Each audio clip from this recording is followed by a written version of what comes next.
Follow these simple steps to prepare your system for Ubuntu installation on your PC. Let's begin by acquiring the right ISO setup file. Open a web browser and go to ubuntu.com/download/desktop.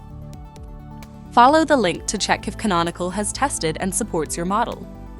Download your chosen Ubuntu image by clicking on the Download button.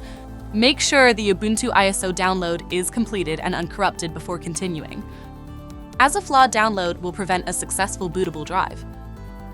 Next, let's create a bootable USB drive.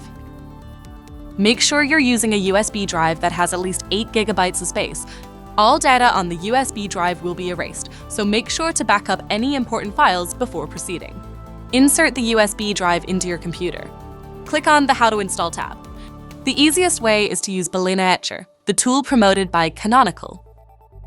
Click the Download Etcher button, and click the download link corresponding to your operating system. Once downloaded, click Open File. Click Flash from File and select the ISO file. Ensure that the right USB key is selected, and then click Flash.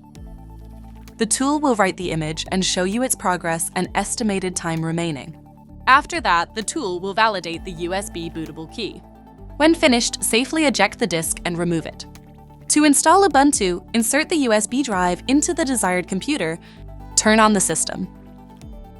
At the Dell logo screen, repeatedly tap the F12 key to access the one-time boot menu.